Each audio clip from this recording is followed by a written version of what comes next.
Hello प्यारे बच्चों, आज हम क्लास 7 संस्कृत सप्तदश पाठ 17 रागी दुर्गावती रानी दुर्गावती को पढ़ेंगे और समझेंगे। दीक्षा कहती हैं भ्रातः त्वं कुत्र पठसि। दीक्षा कह रही हैं कि भैया तुम कहाँ पढ़ते हो। रमण कह रहे हैं अहम जबलपुर नगरे पठामि, मैं जबलपुर नगर में पढ़ता हूँ। दीक्षा तत्र कस्याम संस्थायाम अध्ययनम करोषि। दीक्षा कह रहे हैं कि वहाँ कौन सी संस्था में अध्ययन करते हो। रमण कह रहे हैं अहम रानी दुर्गावती विश्वविद्यालये अध्ययनम करोमि।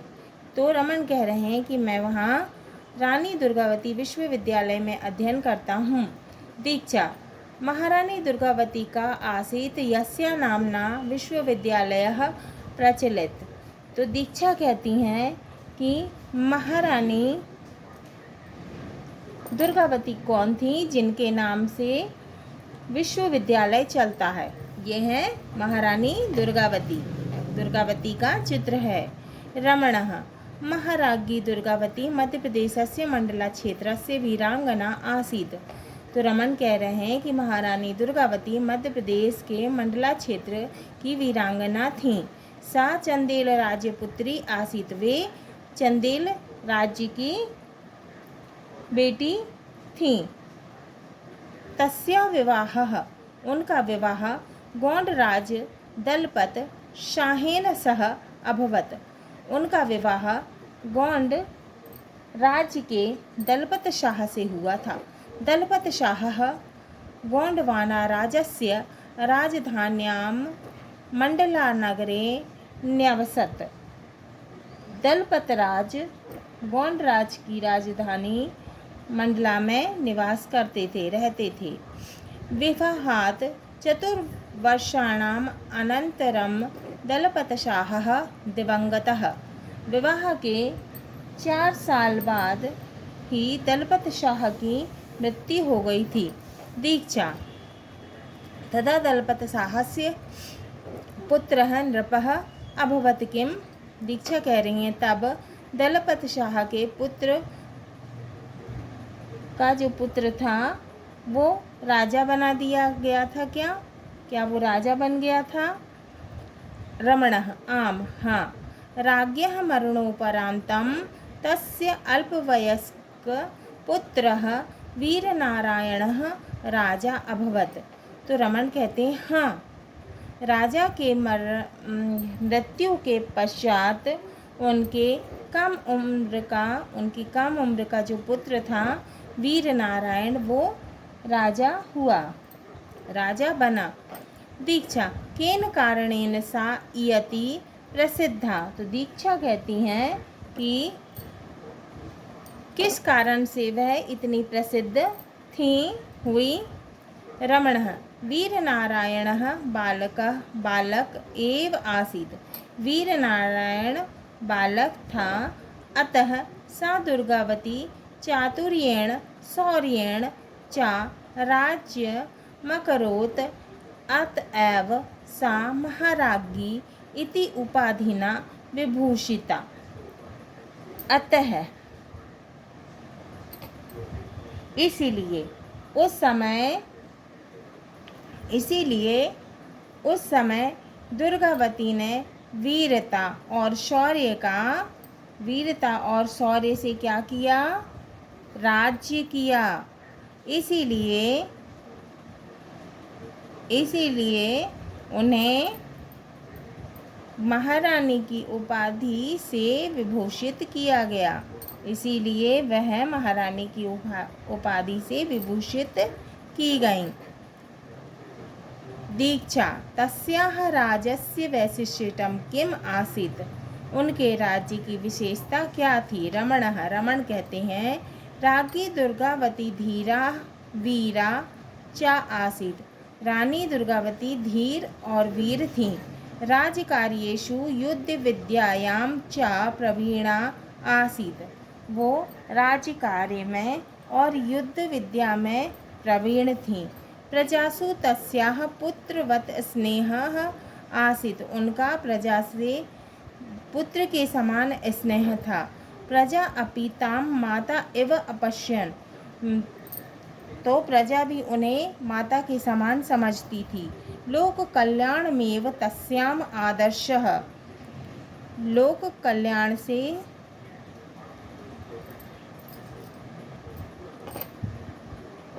उनका आदर्श था, तो वे लोक कल्याण करती थी। तस्याः राज्यकाले सर्वत्र संपन्नता आसीत्। उनके राज्य में सभी संपन्न थे, या उनके राज्य में सब जगह संपन्नता थी। दीक्षा केनापि सह तस्यायाः युद्धम अभवत् किम। क्या किसी के साथ उनका युद्ध हुआ था?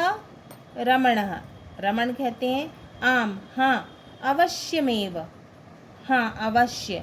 तस्याः राज्यस्य सुख समृद्धि असह मानः अकबरस्य सेनापतिः आसफ खानः तस्याः उपरि आक्रमणम् अकरोत्। तो उनके जो है, हाँ जरूर, उनके राज्य की सुख समृद्धि से चिढ़कर अकबर के सेनापति आसफ खान ने उनके ऊपर आक्रमण किया। सा रणचण्डी भूत्वा युद्धं कृतवती प्रथम दिवसे विजयं च प्राप्नोति। तो उन्होंने युद्ध की देवी बनकर युद्ध किया और पहले विजय प्राप्त की। दीक्षा तदनन्तरं दुर्गावत्याः पूर्णविजयः अभवत् किम। उसके बाद दुर्गावती की पूर्ण विजय हुई क्या? रमण कह रहे हैं ना, नहीं। पराजितः आसफ खानः द्वितीय दिवसे शतघ्नीनां प्रयोगं कुर्वन् प्रचंडाक्रमणम् अकरोत्। नहीं, हारे हुए आसफ खान ने दूसरे दिन तोपों का प्रयोग कर भारी आक्रमण किया। तस्य प्रतिरोधे असमर्थाः बहवः गोंड सैनिकाः हताः।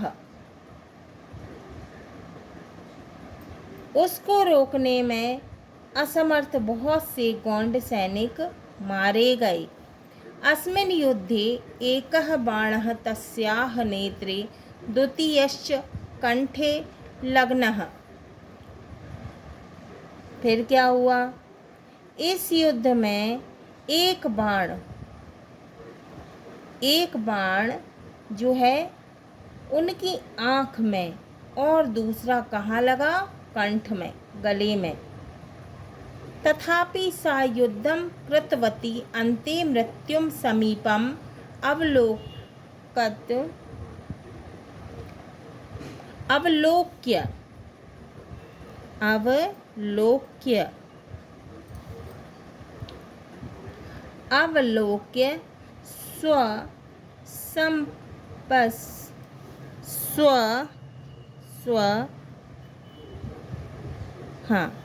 स्वसम्मान रक्षायै सा स्वयमेव कृपाणघातेन प्राणात् अत्यजत।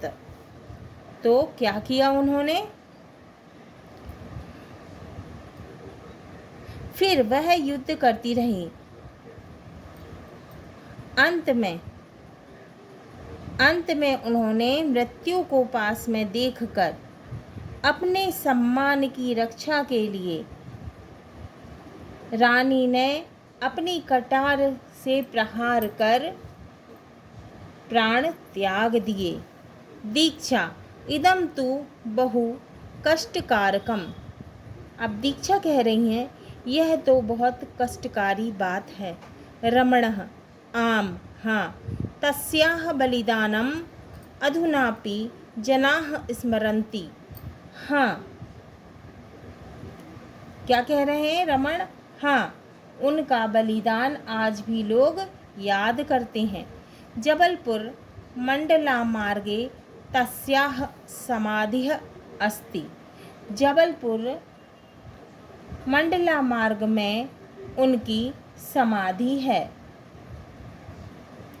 काव्येषु लोकगीतेषु इतिहासे च सा अधापि यशः शरीरेण जीवति। काव्यों में, लोकगीतों में और इतिहास में आज भी यश रूप शरीर में जीवित हैं। दीक्षा, अब दीक्षा कह रही है सत्यम, सही है, सच है। दुर्गावती दुर्गा इव आसीत। दुर्गावती दुर्गा के समान थीं। शब्दार्थः अब हम शब्दार्थ पढ़ेंगे। सह का अर्थ है साथ में, दिवंगतः का अर्थ है स्वर्गवास होना, न्यवसत का अर्थ है निवास करते थे, प्रतिरोधः का अर्थ है विरोध करना। हाँ तो प्यारे बच्चों, ये हमारा सप्तदशः पाठः पाठ 17 राज्ञी दुर्गावती पूर्ण हुआ। अगली वीडियो में हम इसके प्रश्नों के उत्तर को हल करेंगे।